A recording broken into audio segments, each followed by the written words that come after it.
క్షమించండి కొన్ని సన్నివేశాలు తొలగిస్తున్నానని చెప్పేసి మాట్లాడారని చెప్పి ఒక ట్వీట్ చూసారా?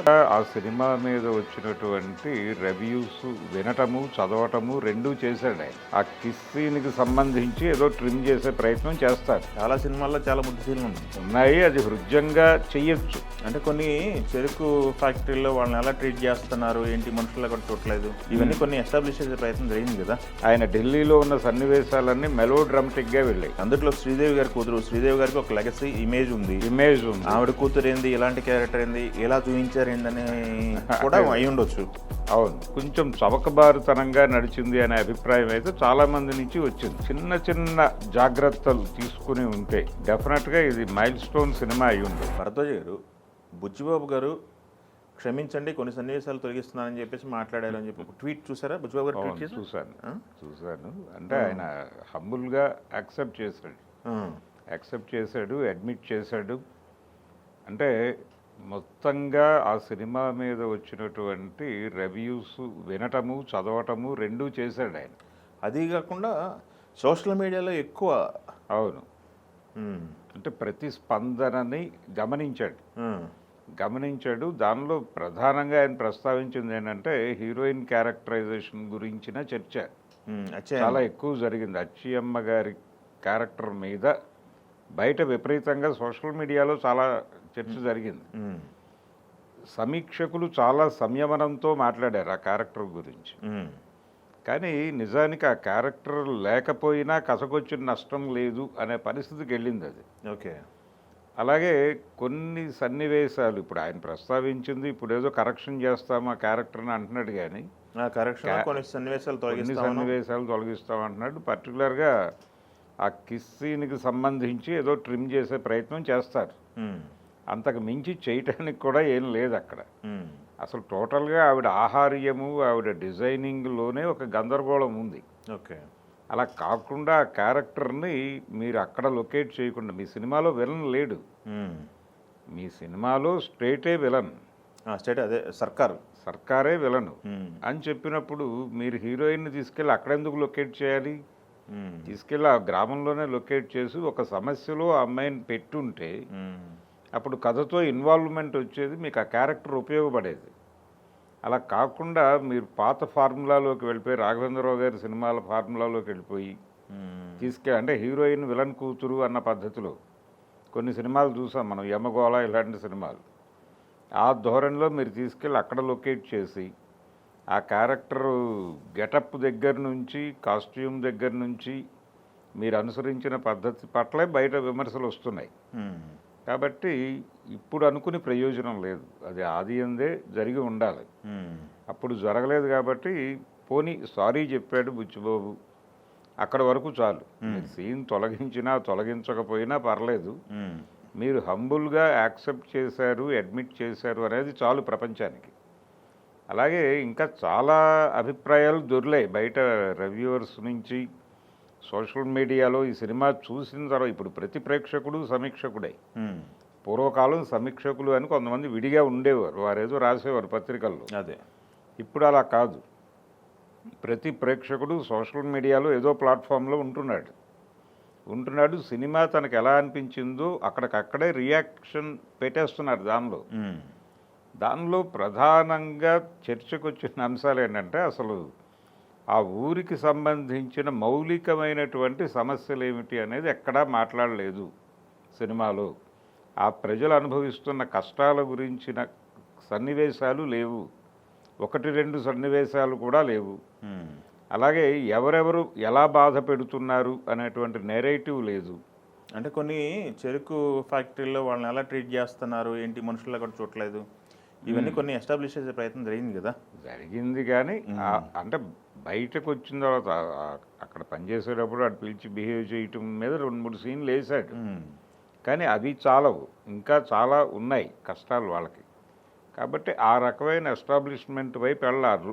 ఊళ్ళో వాళ్ళని ఎలా వాడుకుంటారు అనే దానికి సంబంధించి అలా వెళ్ళుంటే ఇంకొంచెం డెప్త్ వచ్చేది సినిమాకి అనేది ప్రధానంగా బయట జరుగుతున్నటువంటి చర్చ. ఆయనకి మొత్తానికి అర్థమైంది ఎక్కడ జరిగింది అనేది, కొంతవరకు ఆయన గ్రాస్ప్ చేయగలిగాడు. మీరు చెప్పేది ఆ బెల్లం పాకం తయారీ అవును. కార్యక్రమానికి అదే సంబంధించి అదే అదే ఆ ఒక్క చోట అలా లొకేట్ చేశాడు అంతే. చేశాడు. ఇలాంటివి నిజానికి వాళ్ళని క్రైమ్ వరల్డ్ చాలా ఎక్కువ వాడుకుంటుంది. ఈ ఐడెంటిటీ లేని వాళ్ళని వాళ్ళ కోసమే వెతుకుతారు వీళ్ళు. వెతికి ఆ ఐడెంటిటీ లేని వాళ్ళతో క్రైమ్స్ చేయించి తిరిగి అక్కడ వదిలేస్తారు, వాళ్ళకి ఏదో కొంచెం డబ్బులు ఇచ్చి. వాళ్ళకి ఏదో డబ్బులు గడుస్తుంది కాబట్టి వెళ్తారు వీళ్ళతో. ఇలాంటి సమస్యలు చాలా ఉంటాయి. వాళ్ళు రకరకాలుగా జులుం చేస్తారు. అలాంటి కొన్ని సన్నివేశాలు పెట్టుంటే డెప్త్ వచ్చేది సినిమాకి. ఓకే. అలాగే హీరో క్యారెక్టరైజేషన్ మీద ఎక్కువ శ్రద్ధ పెట్టాడు. అదేమో మెలో డ్రామాటిక్గా వెళ్ళింది సెకండ్ హాఫ్లో. అంటే పర్టికులర్గా ఆ రెజ్లింగ్లో ఆయన రన్నర్గా వచ్చిన దగ్గర నుంచి ఆయన ఢిల్లీలో ఉన్న సన్నివేశాలన్నీ మెలో డ్రామాటిక్గా వెళ్ళాయి. అక్కడ డ్రై అయింది సినిమా. అది కూడా ఆయన గమనించాలి, బుచ్చిబాబు గారు. ఆయనకి ఈ సినిమా కాదు కదా, ఇంకా అనేక సినిమాలు చేస్తారు రేపు పొద్దున. దీని మీద కూడా చాలా చర్చ జరుగుతోంది. ఎందుకు ఆ ఏరియాలో డ్రై అవ్వాల్సిన అవసరం ఉంది, ఎందుకు అయింది అనే దాని మీద కూడా విమర్శలు మొదలైపోయినాయి. ఇలా రకరకాలుగా ఆ సినిమాని ఒక రకంగా పోస్ట్ మార్టం కార్యక్రమం నడిచిపోతోంది అక్కడ. కానీ ప్రజలకు ఆ సినిమా చూడాలనేటువంటి ఉత్సాహం ఉంది. ఉత్సాహం. థియేటర్స్కి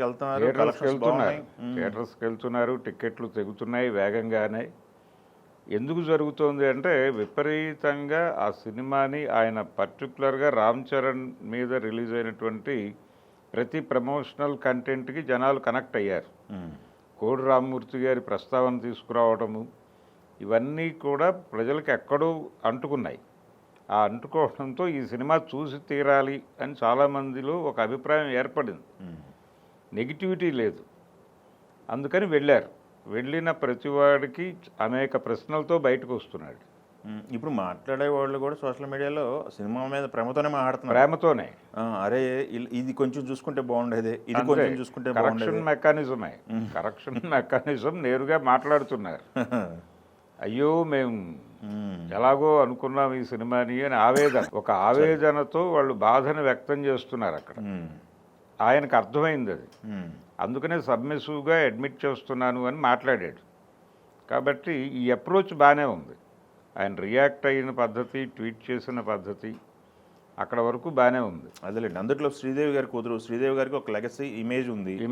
ఆవిడ కూతురు ఏంది, ఇలాంటి క్యారెక్టర్ ఏంది, ఎలా చూపించారు ఏందని కూడా అయి ఉండొచ్చు. అవును.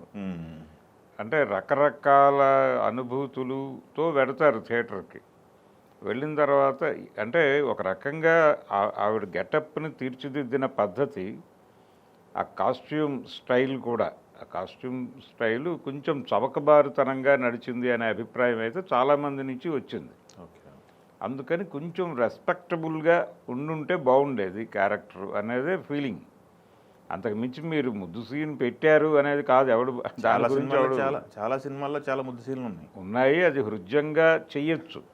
దాన్ని అది వల్గర్గా అనుకునే పరిస్థితుల్లో ప్రపంచం లేదు ఇప్పుడు.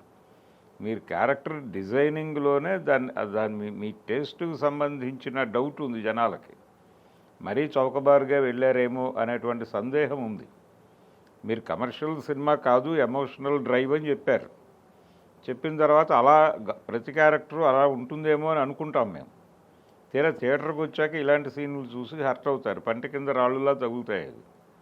అందుకని ఆ ఆవేదనని అలా అర్థం చేసుకుని మీరు భవిష్యత్తులో ఈవెన్ ఆయన అనుకున్నటువంటి ఆ స్పెషల్ సాంగ్ కూడా అది ఈ కారణాల చేత అది కనెక్ట్ కావాల్సిన పద్ధతిలో కనెక్ట్ కాల థియేటర్కల్గా.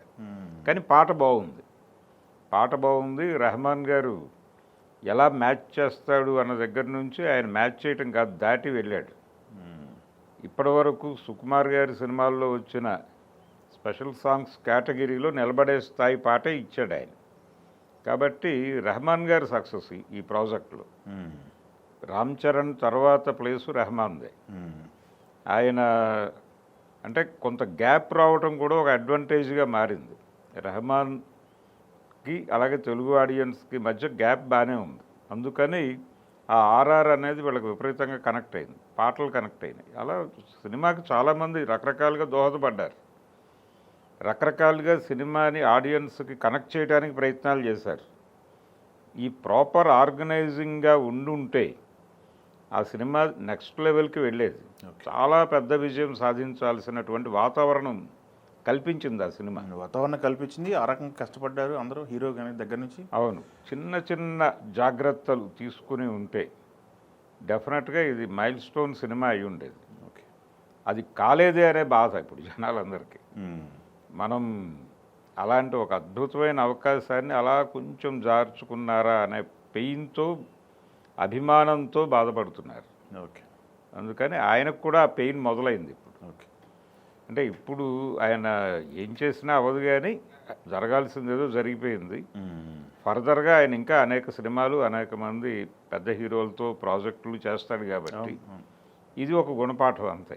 ఓకే. కమర్షియల్గా సినిమా వైబుల్ ప్రాజెక్ట్, ఇది ప్రాఫిటబుల్గానే నడుస్తుంది, అందరూ హ్యాపీ, ఎగ్జిబిటర్లు హ్యాపీ, బయ్యర్లు హ్యాపీ, థియేటర్కల్ రైట్స్ కొనుక్కున్న వాళ్ళు అన్ని ప్రాంతాల్లోనూ బాగానే ఉన్నారు. హిందీ బెల్ట్లో కూడా చిన్న రైజ్ చూస్తున్నాం నెమ్మదిగా. అలా ఒక 10 రోజులు నడిచిపోతే సినిమా అక్కడికి బ్రేక్ ఈవెన్ అయిపోయే పరిస్థితి ఉంది. ఇది 138 అనేది పోస్ట్ రేటింగ్ కూడా చాలామంది హ్యాపీగానే ఉన్నారు. ఇది ఎలా నడుస్తుంది అనేది చూడాలి. Okay, thank you. తెలుగు